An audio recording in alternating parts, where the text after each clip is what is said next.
partnered with the university.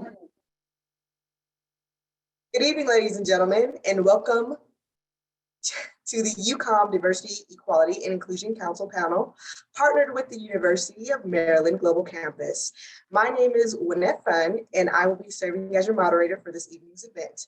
This panel is called My Journey, Celebrating Gender Equality, and we have special doctors here who bring a subject matter expertise to discuss gender equality. So thank you all. Before we get started, I'd like to start off with a little quote by Bart Chaplin. We are all simultaneously unique individuals, different from everyone else. Human beings, mostly like everyone else, and members of any number of groups in which we share something significant. We can look at diversity and inclusion through any of those lenses and come to different conclusions. To successfully foster diversity and inclusion, a leader must embrace this paradox. We are both individuals and members of any number of identity groups, and all of those groups matter. At this time, it is with my distinct pleasure to introduce our three professors from the University of Maryland Global Campus: Dr. Michael Melvey, Professor of History; Dr. Jessica Stock, Professor of Literature; and Dr. LaShawn Thompson, Professor of Psychology. All are very active in the University of Maryland's Diversity Committee and Diversity Dialogue and Education Series. And they have been very active in the military community supporting diversity awareness initiatives. In addition to our panelists, our doctors in the panel, we have panelists here from UCOM, some which are active duty members and some which are civilians, who are going to share their experience and their stories that are key to their group and their identity. This is a unique opportunity to hear personal stories, but more importantly, it gives you as a viewer an opportunity to hear these different perspectives, challenge and reshape some of the constructs that you may have been known to embrace, and maybe even some of the social norms regarding gender in your own personal and professional lives. Please feel free to ask questions while professors are talking or while the panelists are talking, and we'll get to those questions as soon as we can. So we're going to get started with Dr. Michael Melvey. He is an associate professor of history. He has published several articles on Europe history, to include an article on urban space and social identities in post-war France. Gendered representation in women's experience in Seychelles at 1954 through 1974. Dr. Melvey also published on the history of friendship between men and women. He teaches history in the Kaiserslautern military community. Go ahead, Dr. Melvey. Thank you so much for the introduction and for this opportunity to speak with the community tonight. I'm really happy to be here. So journeys seldom go as planned, right? Journeys can be arduous. Sometimes a journey can lead you to your point of departure. And in many ways, to study history is to acknowledge that human journeys are in many cases blind. Journeys of gender equality are, if anything, are quite winding. And I think that it reminds us, if we take anything from history, is that freedom is something that is quite fragile, and that our rights are in many cases always uncertain. The English word history, when we say that word history, it has no etymological origin in the male pronoun his. When we say history, we are saying a Greek word for inquiry, to inquire. When we think about women's history is the idea that women can be studied historically and distinctly as a separate group within human societies. In terms of North America, in terms of the United States, women's history in terms of published works and so forth really has its origins in the 19th century feminist movement in the United States. Women's history really explodes in a dynamic way after the Second World War in the United States. The new women's history of the 1960s questioned women's experiences of our shared human past. Historians of the 1960s and 1970s have problematized what were in many cases kind of considered to be normalized social relations of the 1960s or 1970s between men and women. Since the 1980s, American historians have really complicated the idea of a single monolithic woman's experience of historical events. In other words, class, ethnicity, so forth, all of these things in different ways refract women's experience of historical events, periods, and so forth.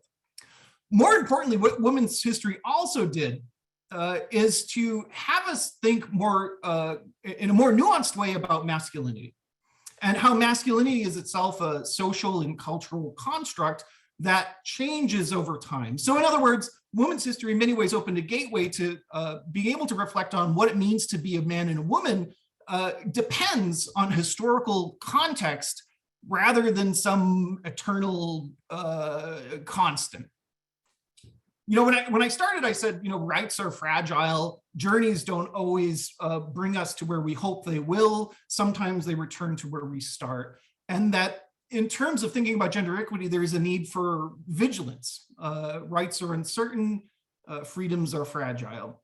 And in terms of the United States, we all know, and we learn most likely at some point in our educational careers in K through 12, that American women did win the right to vote in Wyoming Territory in 1969. And that's, of course, why Wyoming is known as the equality state. What we kind of forget is that in 1871, the territorial legislature voted to repeal women's voting rights in that state. That didn't happen. The governor at the time vetoed the bill, but I think it speaks to, again, how many things that we think of as rights, many things that we think of as freedoms, how these are fragile and uncertain. The governor at the time vetoed, and so women were allowed to continue to vote in the state of Wyoming, and Wyoming will have a woman governor. Nellie Taylor will become the first woman governor of the state in 1924. In 1926, she will lose her position as governor. And Wyoming hasn't had a woman governor since. Thinking about men and women's history forces us to call into question what might be accepted schemes of historical periodization. The emancipation of women in the Atlantic world and the historical development of men's rights have different chronologies.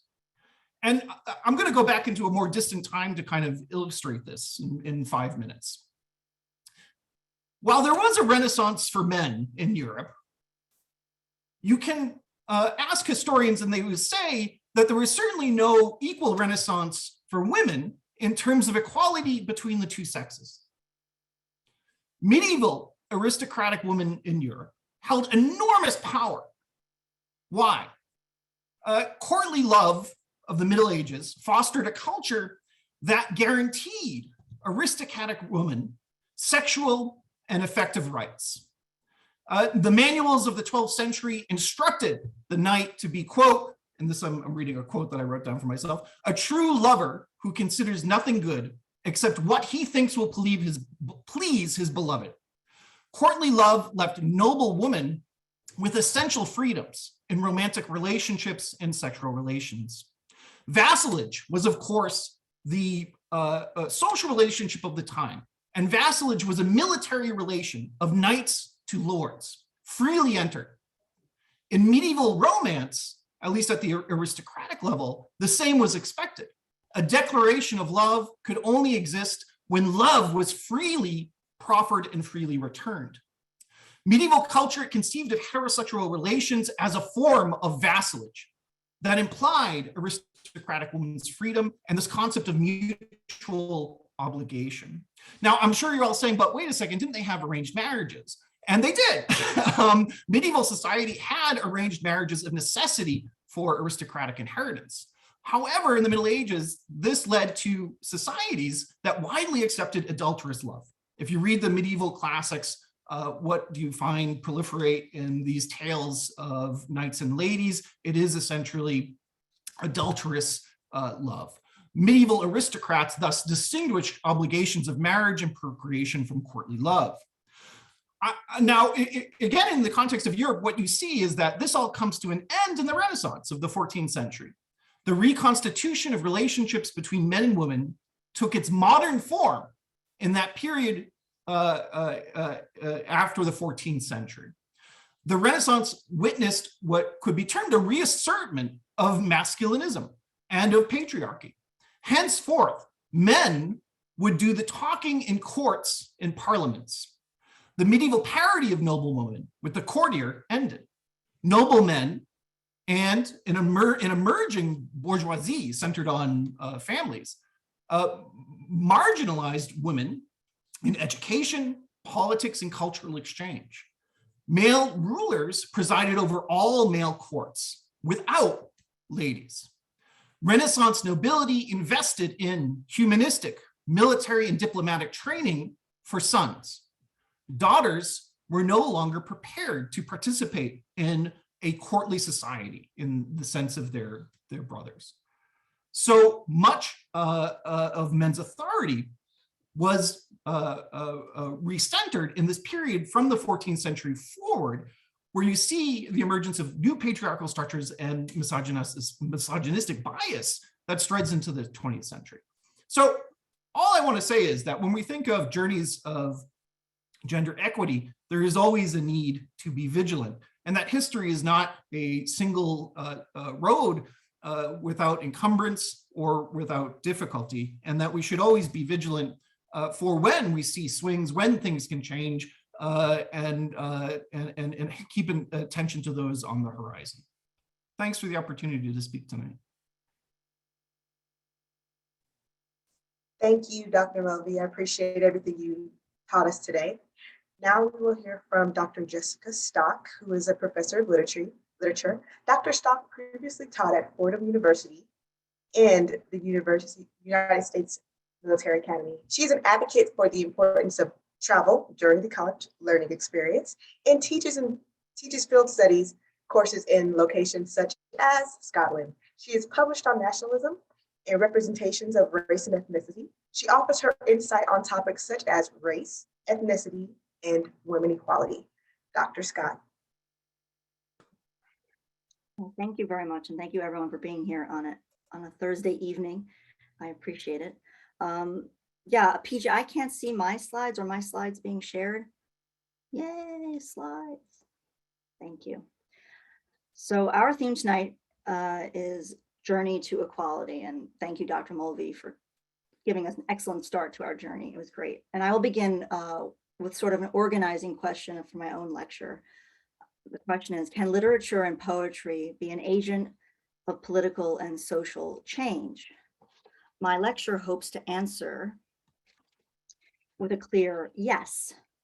Language is attached intimately and irrevocably to power.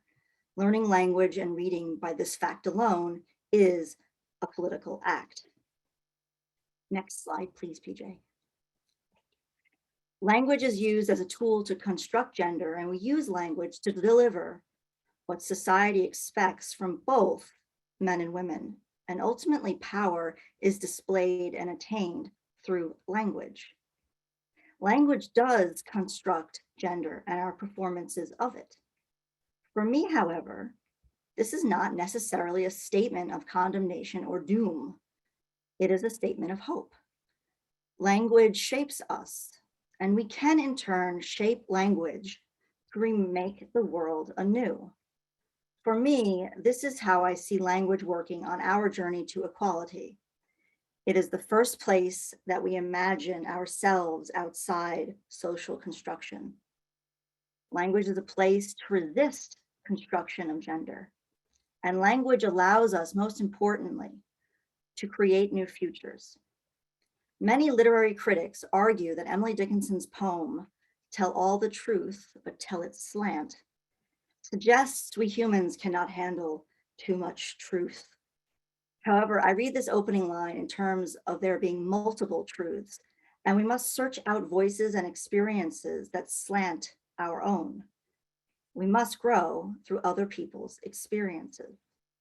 For example, if we stay for a while in the 19th century, we would not have had a robust abolitionist movement without Frederick Douglass's autobiography, where his writing clearly and relentlessly asserts the simple fact that he is a human being and an American. He served as a moral compass to a union that would eventually have to fight the Civil War. Next slide, please, PJ.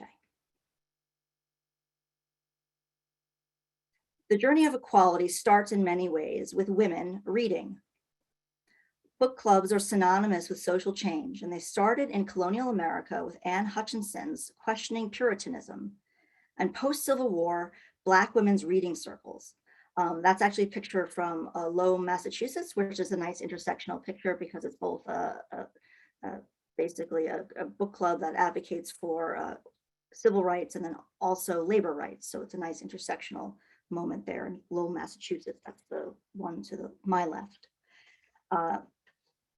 So Black women's reading circles. And one of the most famous book clubs was Gertrude Stein's Jazz Age Salon in Paris, and that's the picture to the right, that changed the way we write and read. It literally is the book club that introduced the LGBTQ community to the world. Book clubs are historically places for women to have an intellectual community. While men certainly participate in book clubs, women dominate the demographics. According to the literary website Book Browse, 93% of book club members are women. A statistical edge that manifests itself in higher education attainment. Women actually earn more college degrees than men. Next slide, please, PJ. Oh, the screen is blank, they're telling us, PJ. That's not good. Don't worry about that. The lecture's still, you can still, oh, you can see, I don't know, okay. I'm not gonna do tech issues right now, I'm gonna continue. And I would like to take you through a quick journey of the 20th century. Oh, next slide, PJ. Thank you. And I'd like to take you through a quick journey of the 20th century of American literature and the suffrage movement. During the early 20th century, women continued to write, and they used their own increasing literacy and relevance to voice women's experience. Or as Muriel Rukeyser's poem, Rhetorical Question, asks, what would happen if one woman told the truth about her life? The world would split open. Feminism was and is not just a singular issue, and there needed to be many truths told, many at a slant, to finally pass the 19th Amendment for the right to vote, which American women finally achieved in 1920. Women used literature in a range of ways in their campaign for the vote. They sought immediate propaganda appeal, marching songs, vibrant poetry, short stories, newspapers, and pamphlets. But they also produced longer pieces of fiction and wrote memoirs, which gave them the space to explore complex contexts which the vote was fought for. Thinking about political struggle might have been on families and partners, writing about female friendships and what they might mean, evaluating the different positions on the use of violence, addressing broader issues of gender inequality, the sexual double standard, the poverty of women, and sexual orientation. And I was told I should be personal, which I'm usually awful at being, but this picture is actually of my grandmother. This is her suffrage photo from when she was 18 years old, and she's the woman all the way to the right holding up her hand. That's my grandmother. She was born in 1902 and she was a suffragette. So I think it's pretty cool. And I was out on Long Island on Riverhead. So, and while the 19th Amendment finally passed, thanks to suffragettes, the Equal Rights Amendment that would provide a fundamental legal remedy against sex discrimination for both women and men has not passed. It would guarantee that the rights affirmed by the US Constitution are held equally by all citizens without regard to sex. Section 1 of the amendment clearly states that equality of rights under the law shall not be denied or abridged by the United States or by any state on account of sex. The Equal Rights Amendment has been reintroduced in every Congress since 1982. It has never passed. So the Constitution's glaring gendered language remains unresolved, and women are still linguistically unprotected by the words in their own Constitution. The language is clear, and the journey toward equality continues. Next slide, please. Thank you. If language can be withheld as with the Equal Rights Amendment, and language reflects power dynamics, as so many sociological, historical, and psychological studies have found, language can also be used to reshape thought, reimagine a person, and write a new story. For this reason, reading remains a crucial tool on our journey to equality. Narrative empathy helps us live lives beyond our own and to truly understand another's truth. A recent study, and this is very fascinating, a recent study showed that reading literature, so literary fiction, can enhance readers' ability to sense other people's emotions. In the study, participants were asked to read a short passage from either a piece of literature or serious nonfiction that was not character-driven. Afterwards, each participant was asked to look at a series of photos of people's eyes and take a multiple choice test about what emotion those eyes depicted. People who had just read the short passage from literature, literary fiction, scored the highest. If we want to continue on our journey for social equality, reading is central to that journey, as is developing our empathy for other people. And reading does this. So next slide, please. In fact, here in the 21st century, the two major social movements of the past few years have been largely processed through writing. In October 2017, the Me Too movement came from a simple hashtag, Me Too. Me Too was tweeted 12 million times in less than 24 hours. A small declaration of empathy, Me Too, changed the way women spoke of themselves, language, and power. And in July of 2013, the hashtag Black Lives Matter first appeared. All told, from its initial appearance in mid-2013 through 2016, the hashtag Black Lives Matter appeared on the Twitter almost 11.8 million times. The civil rights movement had a cultural renaissance, and it was reinvigorated by a seemingly obvious statement and resonated across the stratosphere: Black Lives Matter. Two simple hashtags created a cultural shift that we are still accounting for today. Twitter may be a silly whirlpool of language at times. It's true, it is. But hashtags developed as an informal method of highlighting ideas in unformatted texts and trying to grow a conversation around a topic. And in this way, Twitter language, or the Twitter sphere, has been quite successful with social change. Our century is still new, though with COVID, Ukraine, and the divisiveness in American politics, it at times feels very, very old. We must look ahead to see what language brings us next on our journey. Perhaps a hashtag for peace, perhaps a hashtag for kindness, but always a hashtag for equality and freedom. Thank you very much for listening tonight. Thank you, Dr. Scott. So our next professor is going to be Dr. LaShawn Thompson. She is a professor of psychology. Her research interests include cultural roots, communalism, and social justice. In addition to her teaching, she is a licensed professional counselor and has provided consultation services with agencies in the community to provide high-quality training in areas such as ethics in the mental health workplace, diversity, microaggressions, social justice, and bullying. Thank you so much for being a part of the panel, and on to you, Dr. Thompson. Thank you so much, so much. We're here to talk about something that's really important, and hopefully you've been listening to Dr. Movey and Dr. Stock, and you've been gaining some great insight. And I'm going to come to you tonight to talk a little bit about the human aspect, or the psychology side of why we need to focus on women's history and why this issue is so important.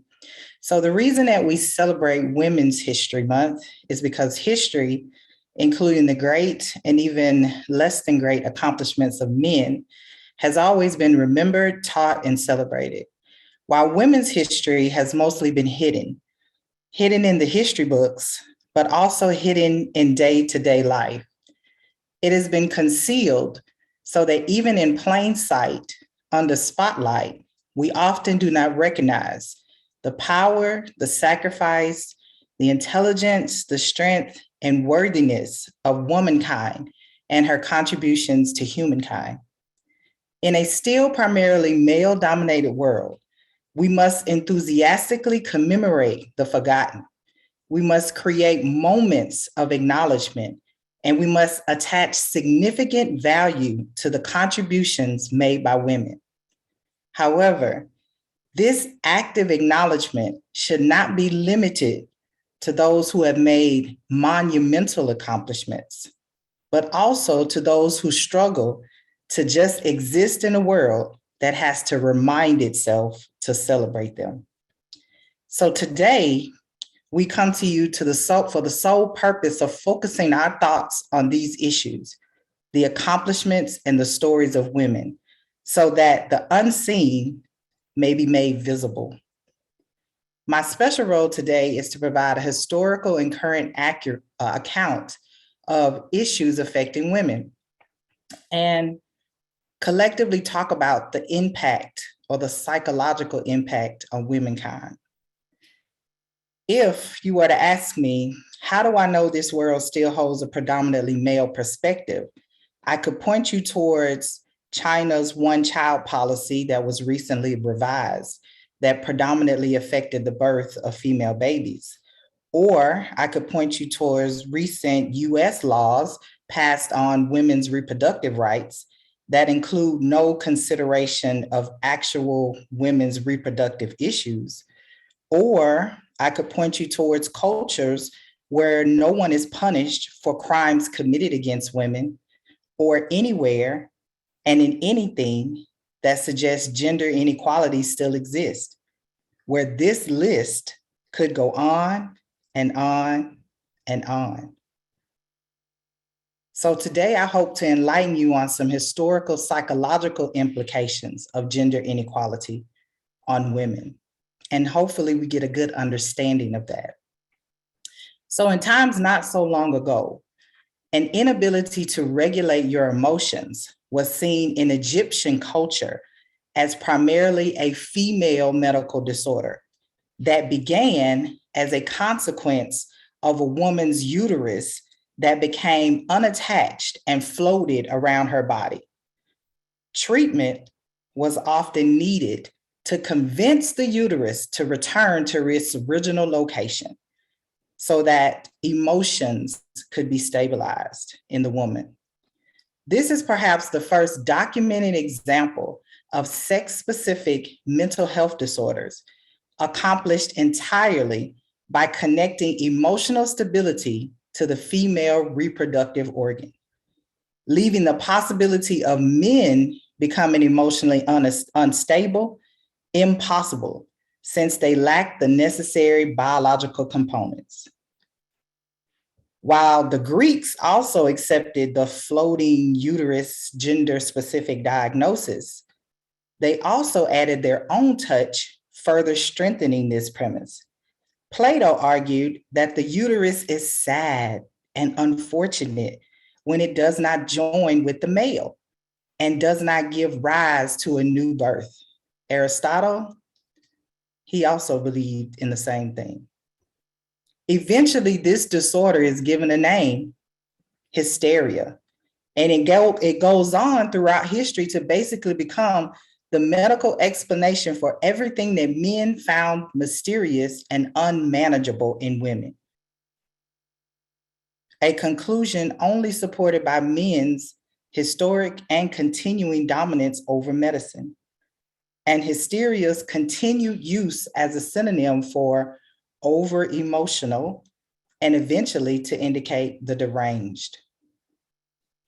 Let's fast forward to the 19th century in psychiatry, where women are now being diagnosed with madness for behaviors associated with female independence. In 1860, a woman by the name of Elizabeth Packard found herself locked in a crowded Illinois insane asylum, along with 231 other women, with 240 women on the waiting list. Their diagnosis, moral insanity. Their symptoms, disagreeing with their husbands, reading, having individual opinions apart from social opinion. And of course, women that refuse to be submissive or refuse domestic lifestyles, such as those that fought for gender equality during the women's suffrage movement. After 3 years of adamantly refusing to admit to this diagnosis, Elizabeth finally won her freedom in the court of law, but lost her children in the process. She went on to become a powerful socio-political champion for the rights associated with mental health and women's issues. In 1869, she petitioned the Illinois and Massachusetts legislators to pass laws allowing married women equal rights to property and custody of their children. If not for the valiant efforts of Ms. Packard and so many others, the first woman president of the American Psychological Association, Ms. Mary Whitcomb Calkins, may not have become 12th in the list of 50 most distinguished psychologists in the United States by the year of 1903. However, this accomplishment is still not enough in today's world to convince Harvard University to give her the PhD degree that she earned back then. Instead, postmortemly, they would still like to offer her a special doctorate degree from a woman's college, but not from Harvard University. Back then, in the spirit of Miss Elizabeth Packard and those that fought before her, Ms. Calkins adamantly refused that degree. As I reflect on these women's stories, I'm reminded of my own personal journey and those moments when society has placed its values and restrictions on me. I'm glad to say that in the spirit of Ms. Packard and Ms. Calkins, or Dr. Calkins, as I like to call her, that came before me, I too have adamantly refused. So when I celebrate them, I celebrate me too. Today, if you're attentive enough, you can still find examples of referring to assertive and aggressive women in our society as insane, as unhinged, as deranged, when their opinion does not match the opinion of the general public. However, for the most part, we've eliminated the use of mental health diagnosis to repress women.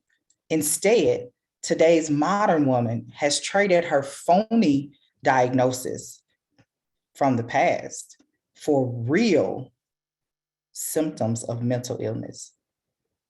Expectations of how men and women should behave are influenced by the conceptions of femininity and masculinity and have consequences for both health and well-being. These conceptions are socially constructed, meaning as a society, we make them up to suit our needs. What it means to be a man or a woman is culturally and historically specific. Historical emphasis on the social construct of femininity as primarily the caregiver and submissive to masculinity has led to specific gender roles that place particular restrictions on women's work, their place in the home, their beauty standards, and even their clothing and attire.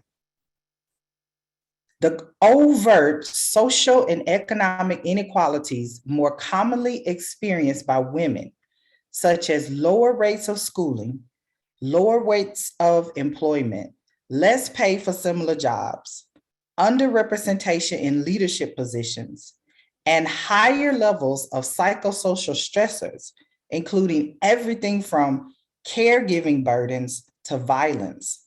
They all contribute to a decreased overall well-being. These disparities may be at the foundation for mental illness that women suffer today, such as depression, anxiety, eating disorders, and PTSD. A woman today is twice as likely to be diagnosed with anxiety and panic disorders. They are twice as likely to develop depression. They are more than twice as likely to develop PTSD, and at least 4 times as likely to develop eating disorders, while every year more women also attempt suicide. While there have been significant advances towards gender equality in the 20th century, we do well to remember that the fight for gender equality still has a very long way to go, and it is the responsibility of us all. To become an ally of gender equality, we can begin by amplifying women's perspectives, by acknowledging their experiences and hearing their voices. We can further the cause by supporting gender equality policies and reflecting on the power and the privilege that we hold in our own personal and social lives. We can challenge injustices towards women when we see it and simply change our language to be more inclusive. But as we collectively decide what we want our society to be in the future, let us socially construct a world where we all benefit and where gender equality is the standard and not the exception. Thank you. Thank you, Dr. Thompson. I just want to thank the professors before we move on to the panelists. You all provided such amazing information, and it's just such a blessing to have you here. Now we're going to go ahead and start with our first panelist telling her story, Saffron. Hello, my name is Saffron Dantzler. I'm 22 years old, and I am a recent graduate from Hollins University, majoring in international studies and sociology. Going into the first question of what are the gender ideologies I've learned while growing up, I think everything I've learned from it being in school, from growing up here in Stuttgart, Germany, in a military community, and at home, I was taught that being a woman meant you have to be soft, or you should appear feminine or dependent, although my mom says she raised me to be independent. And I have to say that since she's in here. But dependent. I was actually just applying for a job, and a lot of the words and descriptions used were, are you a dependent, a wife, or a child of a military spouse or parent? And I think the words in that could change. I think in school, as a girl in school, we are taught or looked down upon if we are stronger or even faster than the boys in our class. If we wanted to answer all the questions, we were looked at as teachers' pets. And if the boys were to answer all the questions, they were praised and commended for that. If we were being loud, girls, if we were being loud in class, we were seen as obnoxious or unladylike. But if the boys were being loud, it was boys were being boys. And it's just them, and we have to accept that. If we also had dress codes, and still dress codes today.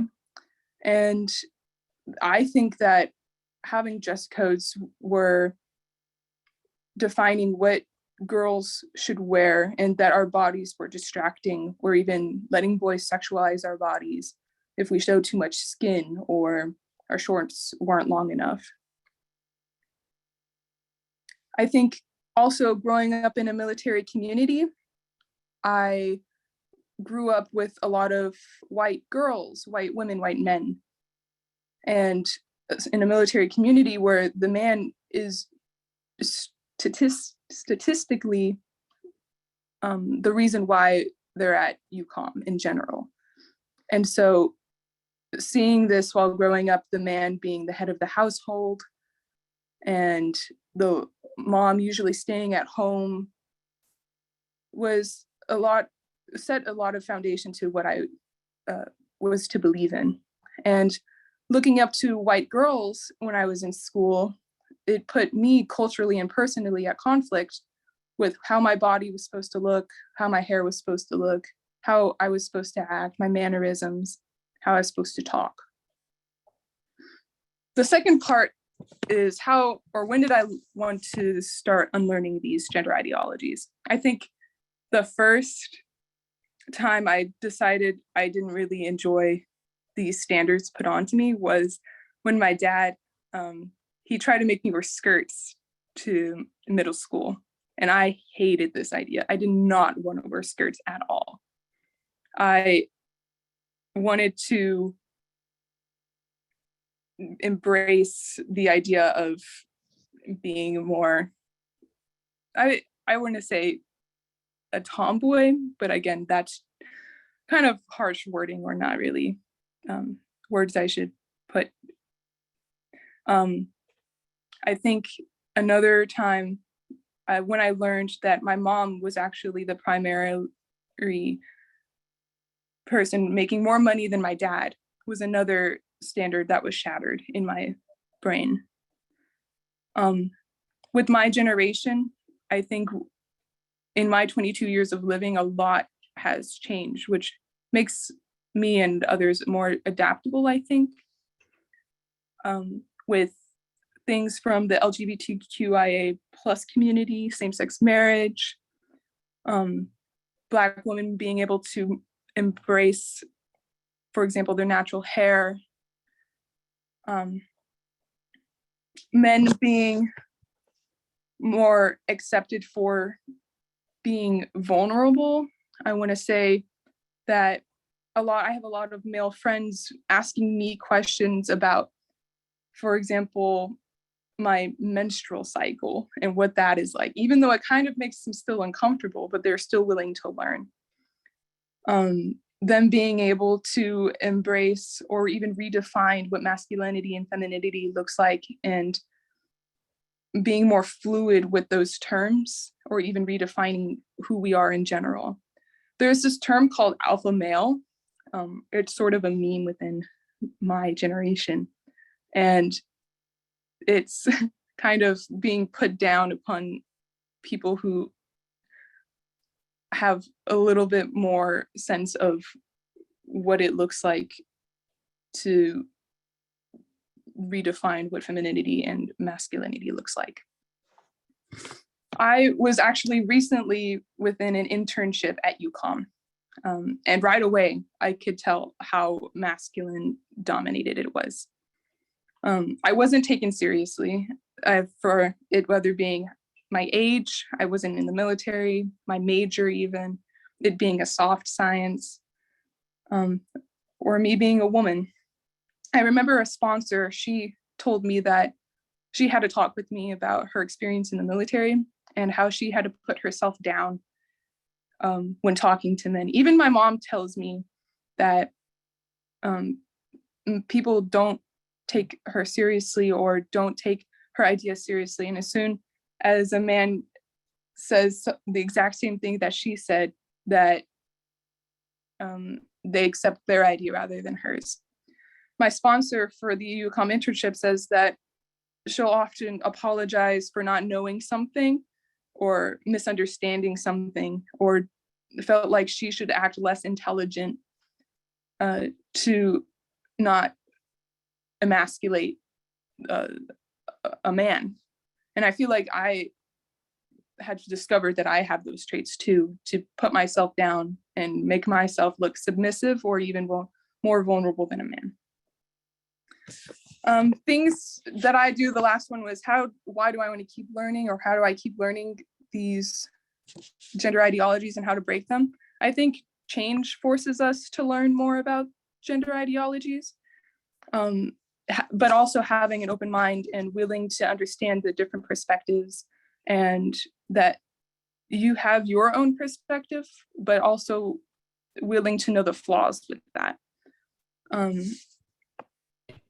I think also growing up with the internet, I'm allowed to look at all sorts of people from different backgrounds and different upbringings or even different ideologies, and us coming together in a platform, for example, TikTok, where people can upload their opinions and people can comment what they think and things like that. And it just helps you get a better understanding for how many people think just like you and how many people can add more perspectives or change your mind even.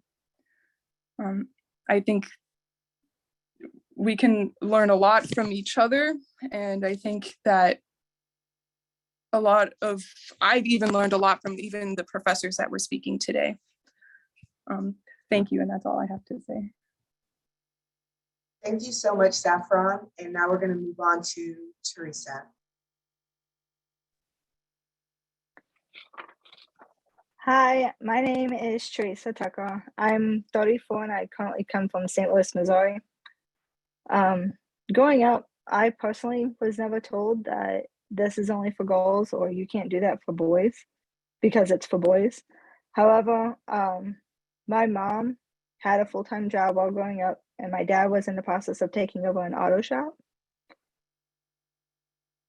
Sorry about the camera thing. It's my phone's messing up right now and it's not working. But he was also working as a full-time job and working on-call shifts during the bad weather and stuff. In our household, we noticed a big difference. For me and my sister, we were the ones who were expected to clean up the house and make sure everything was in tip-top shape for the following week. But when it came to my older brother, he wasn't forced to do anything like that. And I always thought it was completely unfair. But I just assumed that it was because my older sister and I, we were the ones that were more mature enough to do it. He was kind of immature. But then as I got older and moved on to high school, I noticed that there was a disconnect between like male students and female students. I had a male teacher who would knowingly flirt with all the females in his class. And if you flirted back, it just was an automatic guaranteed A. And sadly, that was a known thing through our class. If you tried to challenge that, then he would go and like nitpick all of your classes, all your homework, and make it to the point where you were basically failing, even though you didn't want to flirt back because you knew it was wrong.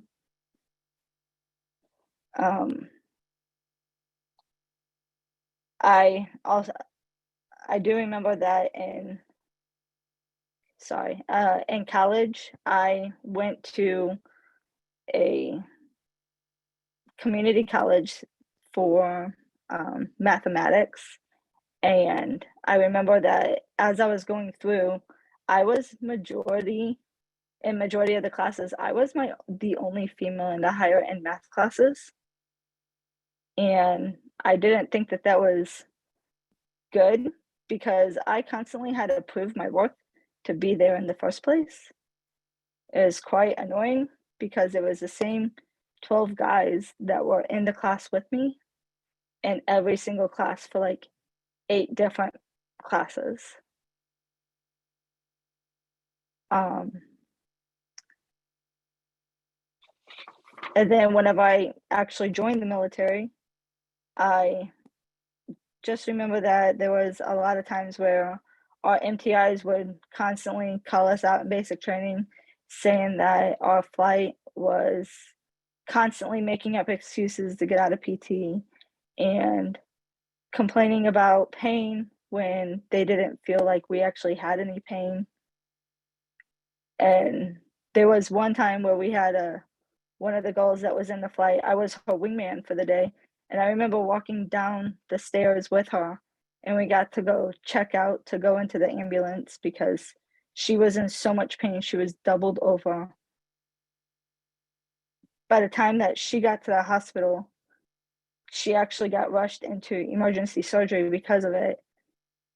And then that MTI, whenever we came back, like he went straight to her and he apologized.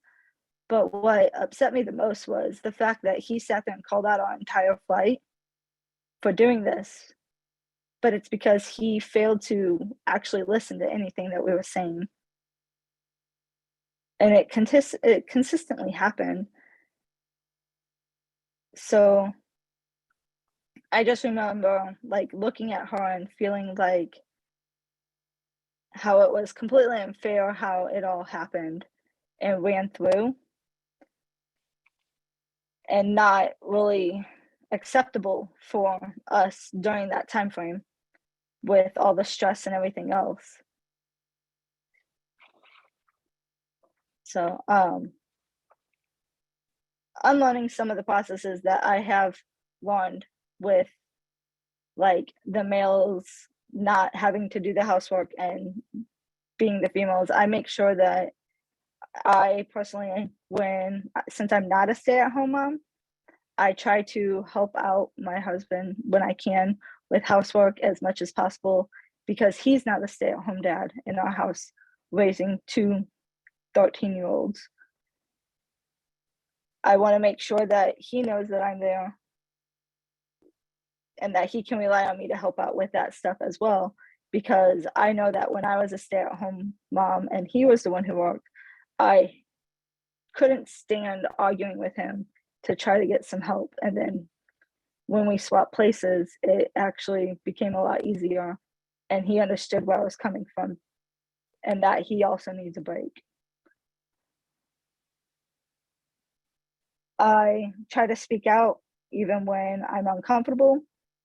I like to point out when the teachers or personnel are still acting incorrectly for any of the things that I saw in teachers and other students, other members, just making sure that men and not just men, but men and women are both standing up for each other, both sitting there, both pointing out when things are going wrong or when things are wrong and throwing red flags. And I'm trying to teach my kids, both of my daughters, to be the same way. And I want to fight for the healthcare thing. And I know that it's still going to continuously be a fight until we make it known. It's super annoying and it's frustrating altogether. I want to call out those that when the doctors don't want to help us and constantly try to get second opinions until we can get that help. And I want my kids to know that I will always be there to listen to them when they have any issues, because I want them to understand that they are heard and that what they are saying is valid. And that also with the college thing, with the math classes, I want them to understand that no matter what they put their minds to, they can achieve it as long as they continue going for it.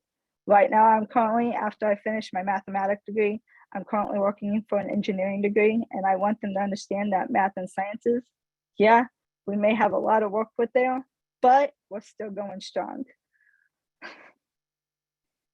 So, and just to continue getting better at it. So, that's it. Thank you, Teresa. And as somebody who aspires to be a mathematician, great job. So we have someone special who would love to talk. And this ties us into intersectionality. We're talking about gender equality.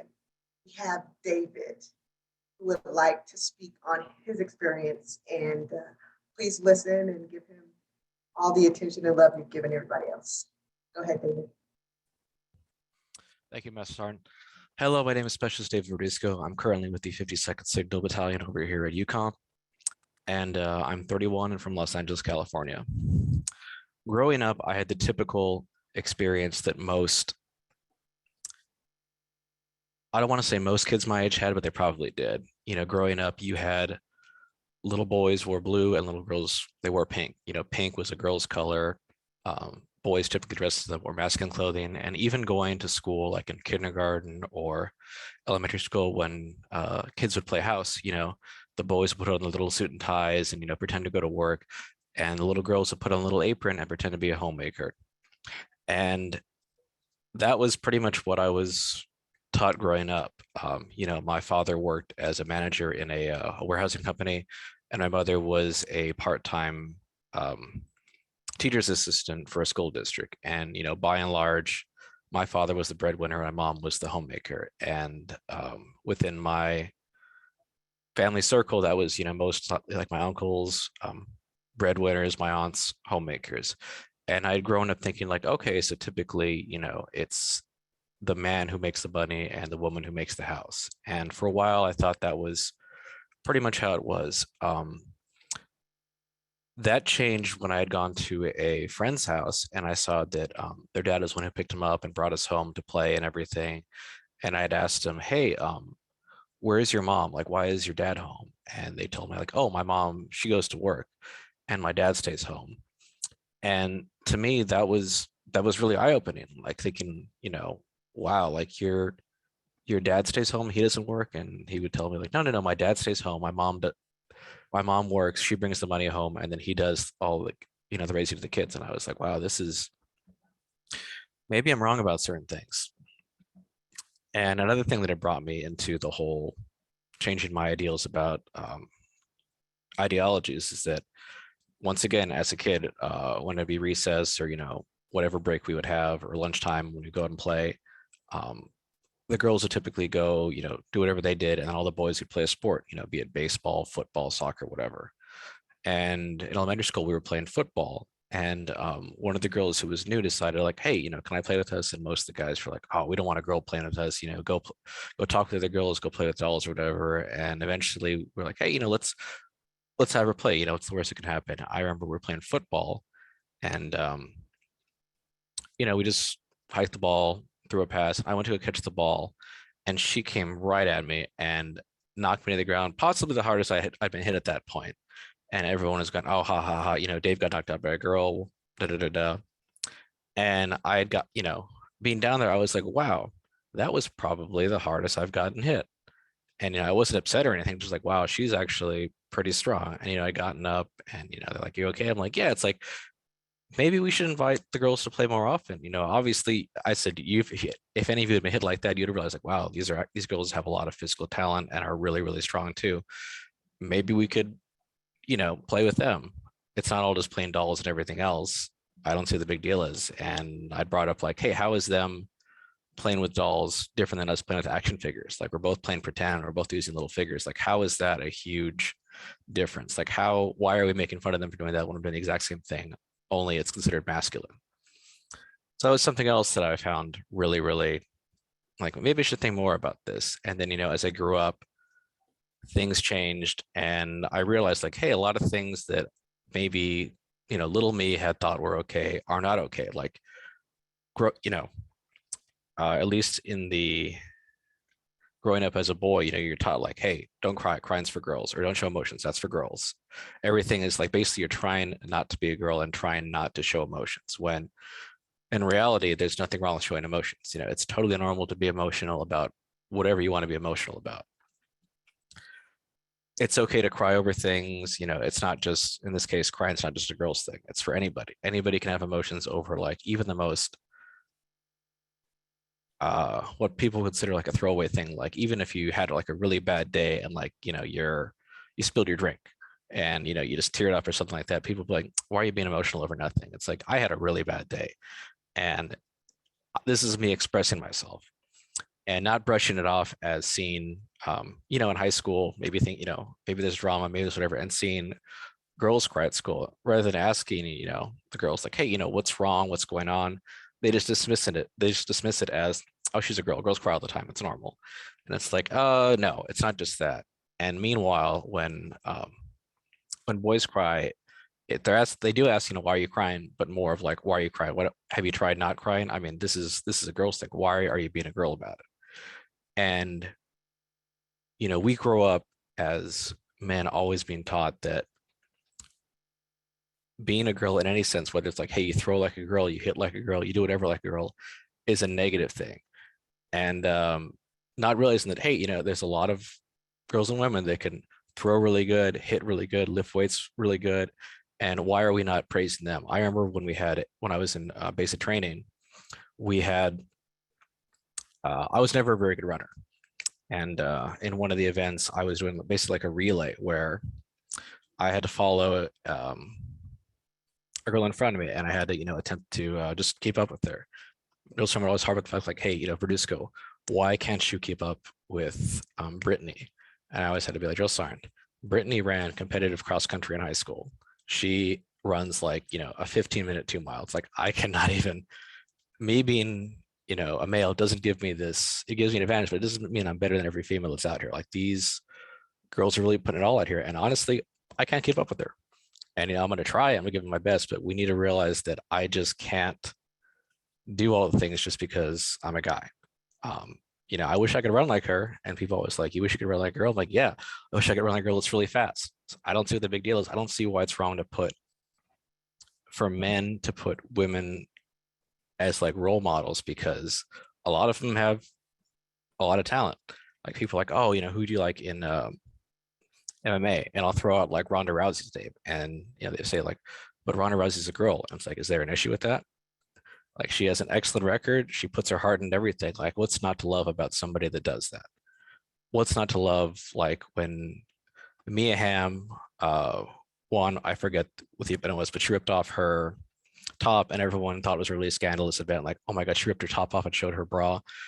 And it's like, I'm not trying to bring gender always into this, but in this case, it's like, guys take their shirts off after winning all the time, and it's seen as totally normal. How is this anything different? It's a woman celebrating her victory in a sporting event. Why is this being stigmatized so much because she's a woman? Like, where do we draw the line? Like, why is this such a big issue? Because it really shouldn't be.